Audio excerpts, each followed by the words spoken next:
Oh my God, I'm live. Okay, everybody. Actually, okay, nobody. This is an experiment. I know I want to go YouTube live at some point. I've never done it, so I just filled out all the information. And let's see how this goes. I'm not exactly sure. So, but it is something that I have wanted to do. Okay, so what I'm going to talk about today are rings because I absolutely love to make rings. You know, rings are a very good thing to experiment with. You know, we're not talking about something that's huge. We're not talking about something that we're talking about something that's small and sort of confined. Unless, like me, you tend to make them big. But it's nice to start on a smaller scale because that smaller scale is a bit less intimidating in my view than starting on a large project. Let's say I wanted to do a vase. Well, you know, a big vase would be a much larger project, and I think it would be more difficult. And particularly for my very first live experiment.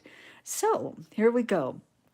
Now, you can make rings in what I think are maybe three basic ways. I might be wrong. You guys can correct me.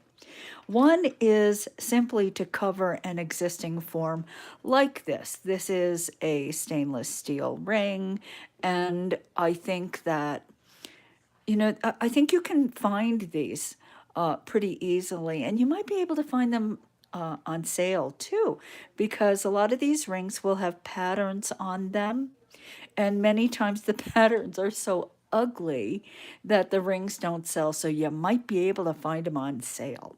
So these are great because all you do is cover them up with clay, which is quite simple, right? That's a very simple process. Now, here you see some of my really goofy rings, but you know, I like them. I probably won't wear them, but I like looking at them and I like holding them. And, you know, they're kind of nice little experiments. Here's a carving experiment. And, you know, I use a memory wire inside, and that's what's holding them up. And so they're not going to break off at all, and they're not going to come out of the clay either. So maybe I'll do a class or a tutorial on these guys because I just think they're really funny. Okay, so that's one way. Now, the next way, of course, is to make rings that are kind of band type rings like this. Now, this is just, I'm going to try to keep myself centered, but it's kind of difficult because my camera is like over there. My phone is sort of leaning this way. Anyway, enough of my problems. So here is a ring that is just a band type ring, and I put a zipper cane and then some canes underneath it, and it's quite comfortable. And it's a very cheerful little thing, I think. But it is, of course, a single strip of clay that I probably rolled through maybe the second setting. It's rather thick. Then, of course, you can make things like this, which is essentially the same thing as this, but I've built it up so I've got a nice rounded dome shape on it, and then the cane slices on top. I think those are kind of good. Here's this one. Of course, once again, I've got my little cane slices after I've built it up. This guy is actually, I've built the band up around, and then I put elements on top of it. And this I really like. This is one of my favorites, I think. It used to fit me better, but I've been eating too much through the pandemic, so I've got to lose weight so my rings fit me again. Okay, and this is the same principle. You make the band below, you then add elements to the top, and this is a little spinner ring, and I really love these because, you know, I love anything that kind of moves. Okay, and here are other bands. I made this and I thought this was a hoot. It's like my wedding ring, my wedding bands. Why not? And these are just very simple canes on a band as well. Whoops. Now, these don't belong here. They belong over here in that pot. Now, the forms that you use, of course, you're going to have to build your clay around something. And these are little copper tubes I got in France. Now, because they are for plumbing, of course, they're not going to correspond necessarily to ring sizes, but some of them will. So here is one that appears to be about a size 10. Here's one that is smaller than an 8, larger than a 7. It's somewhere in between, probably 7.5. This guy, I think, yeah, he's a 5. So what you want to do is every time you go to the hardware store, keep your eyes open for anything that might actually serve as a ring base, a ring form, onto which you can wrap your clay and create your rings. So there you go. I bought tons of these. So I have these 3 sizes, actually, lots of them.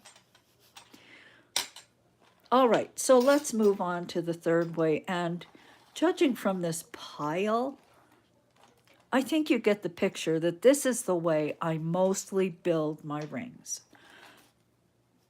I love this little guy. He reminds me of the beach. And he stands up, and got little waves, little waving flower in the breeze. And I love this one. I will always have this ring because it makes me happy. Oops, unless I break it. No, here's another one of my favorites. And it is built the same way. It's kind of a block. And then I actually, and this is attached with Buna, so I just drill a hole and then I string the elements on and call it a day. That's good. This little guy, I think I taught this at the Clay Carnival in Vegas. It has a definite gambling theme. You're a winner. Lucky. So what it is that same block, but this time I put a dish on it and a little flower and, of course, transferred some words. And it's just, maybe it's lucky, maybe it's not. Here's another version. It's a block. This time the block is a different shape, of course, if you just look at the ring itself. The block is shaped so that it has a big dip like this, big cutout. It has a thin arm up here, and then it's squared off, kind of tapers at the base. And I like this. And so after the block is cured, you're going to drill holes, and then you string. These are just little lopsided black and white canes on there. Then, every now and then, of course, I have to go off the deep end with my little pod shapes. This is a rather thin. And you know what? The way this is built is not the best at the base because of the weight on the top. It's pretty well balanced, but still it goes back and forth. If all the weight were on one side, this ring would constantly be pushing to one side or another. But because these two pieces are going in both directions, the balance is actually pretty good on this ring.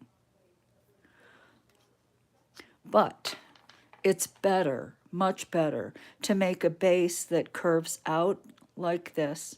It has little wings at the bottom, because then you put it on and your fingers actually keep the ring upright. It really can't move too much because I have these two protrusions at the bottom that keep the ring in place. Okay, so I have so many. I have so many flowers. Here's another guy. Hello. So one pod, and then these are little 1 millimeter bunicords. And all I do is drill little holes and then I glue them inside. So I got this little wave thing happening. This same principle, but just a very thick slice from a cane that I just pressed to the top. And it's not, they're not really, I don't know. I find it interesting, but it's not my favorite. Here's this guy, and it is, once again, basically a block. But when I constructed this one, I made openings. Now, that's the thing about polymer clay rings, too, is that it can get very hot, right? When you have all of this clay against your skin. So I decided I would try making them with these kind of air vents. And it makes them a little lighter too. So that's just a little box and then a little pod coming out of the middle.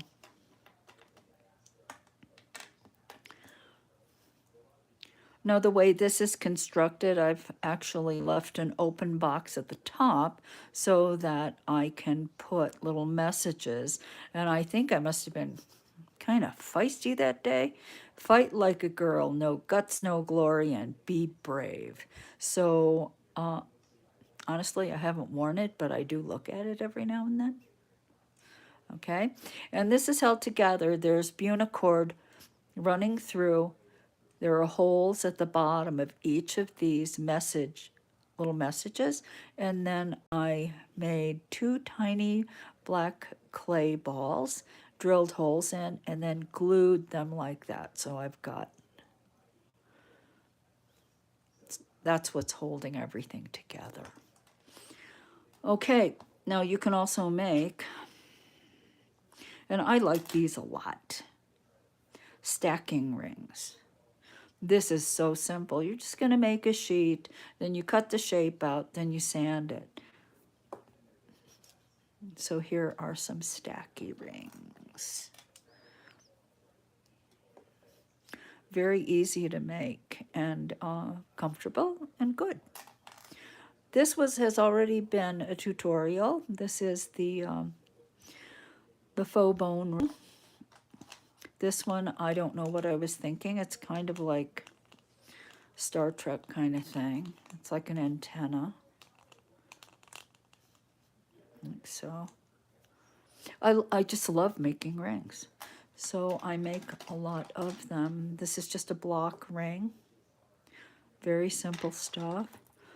Little white ring with a lot of cutouts, holding a little black ball in the corner. And these butterfly rings, butterfly wings, they're butterfly wing rings, are basically made kind of the same way as the ring I'm going to make in the tutorial, which is this one. Just a shiny block ring. But these are made rather the same way. It's just, and I'll show you, I'll tell you what the difference is. But I like these rings. They're butterflies. Little black butterflies. And the last ring I want to show you is actually my box ring. The box ring, I really like these a lot. I use bunicord. This is bunicord that's kind of holding it together. But it's got a secret compartment, and this one has a little garnet in it. Put the lid back on, close it up, and you have a little box ring.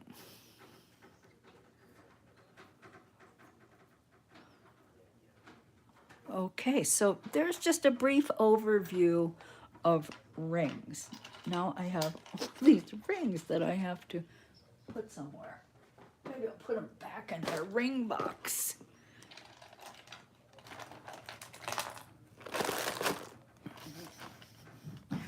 I'll just carefully drop them in there.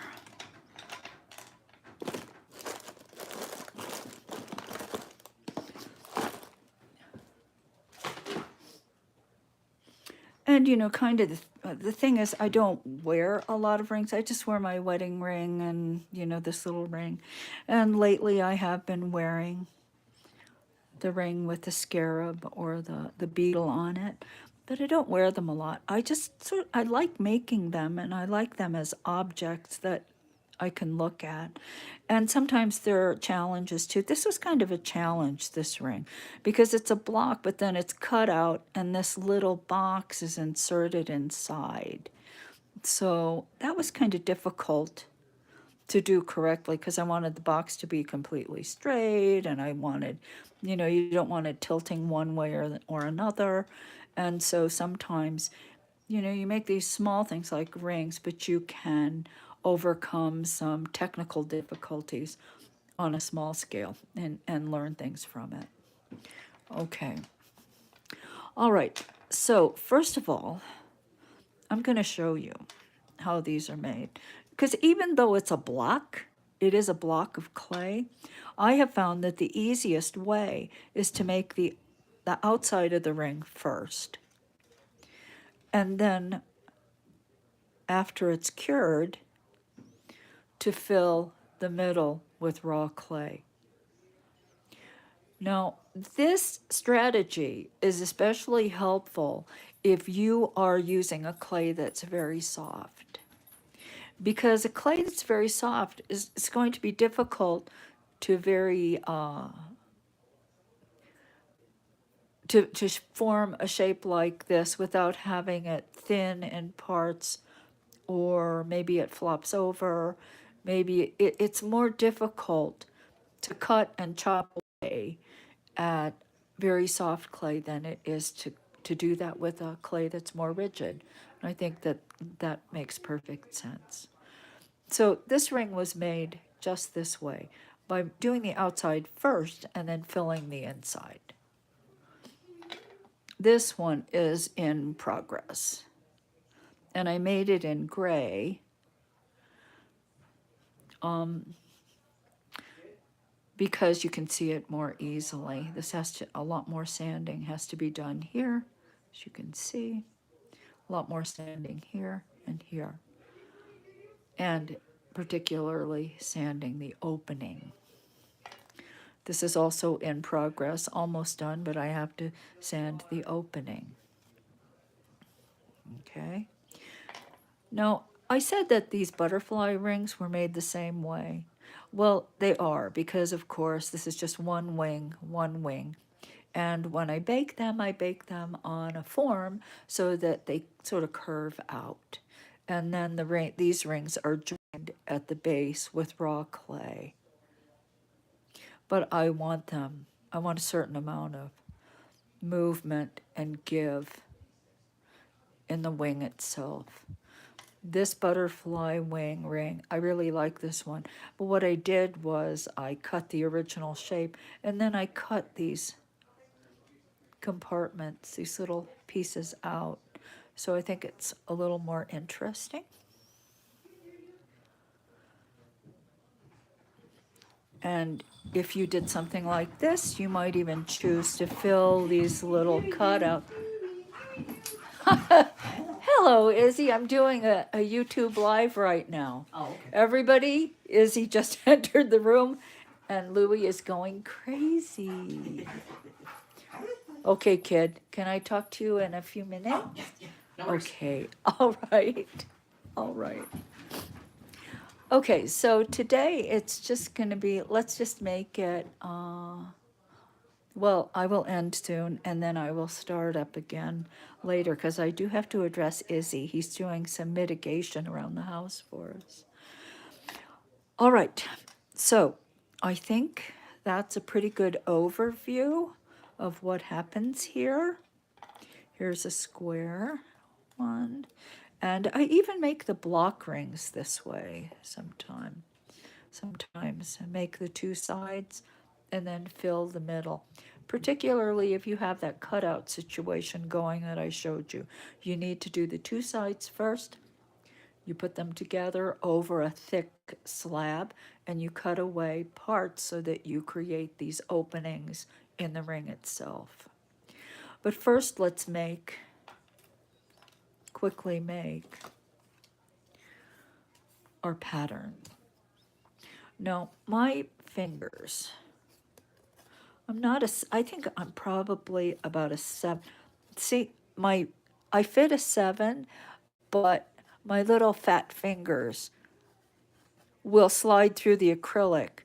But I really think I'm probably going to need to do an 8 because, of course, the ring is going to be wider and it's less slippery, so my finger is not going to just slide through so easily. It's going to stick.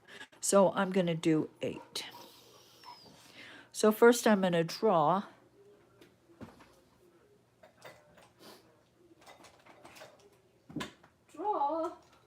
hello, pen, pencil. I have more brushes than, apologies, this is, hello.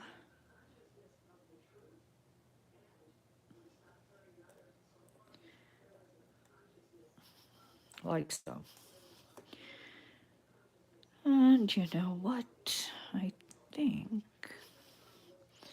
I got this line.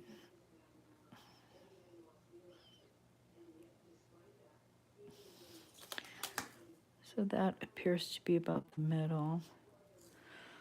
Okay, and let me find the middle here.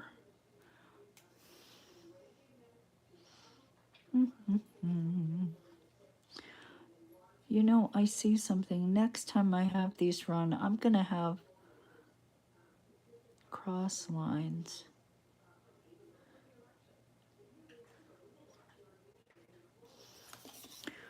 All right.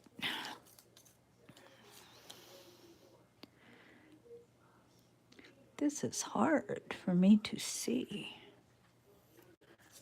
Like so. Now I'm just going to draw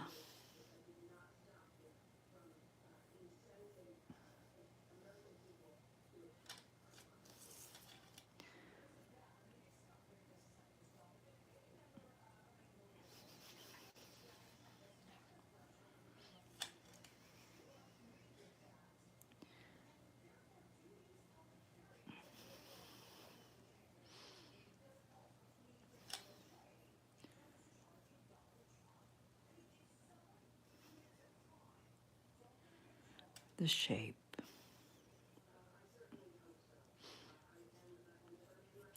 And you can make this very thin between the opening and the outside. You can make it quite thin.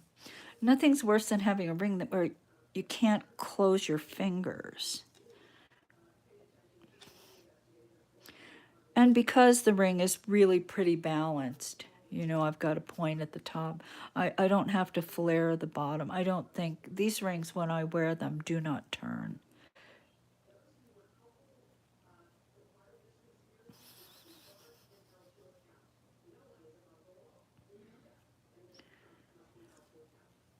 Okay, that looks good. Now I will cut it out. Just the perimeter. Because I'm going to leave this intact, but I will take a needle and pierce 4 spots on. And using those 4 spots, I will go back to the original template to cut. I don't have to cut the hole. Okay, so I have to go right now, but we got this far in the template, and I will be back. I don't even know how to stop this. Isn't that fun? I mean, as I said, this is a complete and total new thing.